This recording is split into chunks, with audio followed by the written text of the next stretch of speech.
ایجنسیاں اسی لیے ان کے بارے میں بہت کم جانتی تھیں اور مجھ سے بار بار معلومات حاصل کرتی رہتی، خاص طور پر ملا محمد عمر کی پراسرار شخصیت کے بارے میں ہر کوئی نت نئے سوالات گھڑ کر لاتا۔ ٹھیک 3 ماہ بعد 13 فروری 1995 کو پاکستان میں موجود امریکی سفارتکاروں کا ایک وقت طالبان عہدیداروں سے ملنے کندھار گیا۔ کہا جاتا ہے کہ ان میں رابن رافیل بھی موجود تھیں، لیکن میری کوشش کے باوجود تصدیق نہ ہو سکی کیونکہ طالبان تو ان میں سے کسی ایک کو بھی پہچانتے نہیں تھے۔ امریکی وفد نے بار بار ان سے ملا محمد عمر اور ان کی قیادت کے بارے میں سوالات کیے، مگر طالبان نے کسی بھی قسم کی معلومات دینے سے انکار کر دیا۔ ملاقات سے امریکیوں کو تاثر یہ تھا کہ طالبان کا رویہ امریکہ کے بارے میں مخالفانہ نہیں بلکہ دوستانہ قسم کا ہے۔ اس ملاقات کے ٹھیک 1 ہفتے کے بعد ایک رپورٹ کے مطابق ایک اہم امریکی سفارتکار پھر طالبان سے ملا یا ملی، جس کے بارے میں اندازہ ہے کہ وہ بھی رابن رافیل تھی۔ اس اہلکار کی ایک رپورٹ بغیر نام کے امریکہ کے شائع شدہ سیکیورٹی پیپرز میں موجود ہے۔ ان ان کلاسیفائڈ پیپرز کے مطابق طالبان امریکہ کی صاف گوئی کو پسند کرتے ہیں، لیکن پاکستان اور سعودی عرب کی حکومتوں کی دوغلی پالیسیوں پر انہیں بھروسہ نہیں ہے۔ اسی دوران میرے ساتھ بھی ایک اہم واقعہ پیش آیا۔ مجھے امریکن سفیر سائمن ڈی جونیئر کی جانب سے 1996 کے آغاز میں ایک دعوت نامہ موصول ہوا جس میں لکھا تھا کہ امریکی عوام اور حکومت کی خواہش ہے کہ میں امریکہ کا مطالعاتی دورہ کروں۔ یہ دورہ امریکہ کے وزٹرز پروگرام کے تحت تھا۔ اس پروگرام میں پاکستان سے گورنر جنرل غلام محمد اور صدر غلام اسحاق بھی امریکہ جا چکے تھے۔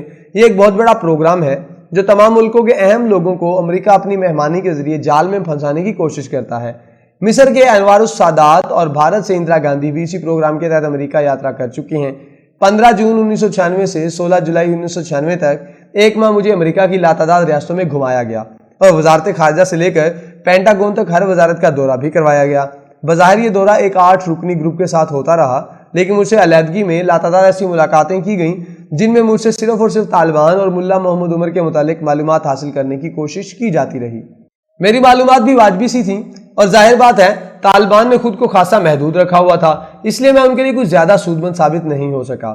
غرض امریکی طالبان کے ساتھ تعلقات بنانے کے لیے بہت ہی بے چین تھے اور مسلسل مذاکرات کیے جا رہے تھے۔ کئی سالوں پر محیط ان مذاکرات کا مرکزی کردار رابن رافیل ہی تھی، جو بار بار طالبان سے ملنے کندھار آتی جاتی رہتی اور کوئٹہ میں بھی لاتعداد لوگوں سے ملاقاتیں کرتی نظر آتی۔ انہی ملاقاتوں اور رابطوں کا نتیجہ بالآخر یہ نکلا کہ پاکستان میں امریکی تھامسن ڈبلیو سائمنز نے رابن رافیل کو لکھا کہ صدر کلنٹن کو بتایا جائے کہ طالبان کی خواہش ہے کہ وہ مغرب کے سامنے اپنا یہ تصور ختم کریں کہ وہ لوگ برے ہیں۔ معاملات یقیناً بہتر ہو جاتے، مگر اسامہ بن لادن کی موجودگی نے مسئلہ الجھا دیا۔ اسامہ کو سوڈان سے امریکی سفیر ٹیموتھی کارنی نے جلاوطن کروایا تھا اور وہ سیدھا جلال آباد آ گیا تھا۔ جب طالبان نے کابل کے ساتھ جلال آباد پر بھی قبضہ کیا تو اسامہ طالبان سے پہلے ہی وہاں پر موجود تھا۔ کابل کی فتح کے صرف 9 دن بعد ہی طالبان حکومت کو امریکی وزیر خارجہ وان کرسٹوفر کا یہ پیغام پہنچایا گیا، ہم طالبان سے تعلقات استوار کرنا چاہتے ہیں۔ اس کے نتیجے میں امریکی سفیر کی ملاقات طالبان کے قائم مقام وزیر خارجہ ملا غوث سے ہوئی۔ ملا غوث نے کہا کہ ہمارے ہاں موجود تمام جہادی کسی دوسرے ملک میں تخریب کاری میں بالکل ملوث نہیں ہے اور ہم امریکیوں کو ان کے کیمپوں کا دورہ بھی کروا سکتے ہیں۔ یہ ایک بہت بڑی پیشکش تھی، جس کے بعد مذاکرات کا ایک طویل سلسلہ شروع ہوا جس کا مرکزی کردار بھی رابن رافیل ہی تھی۔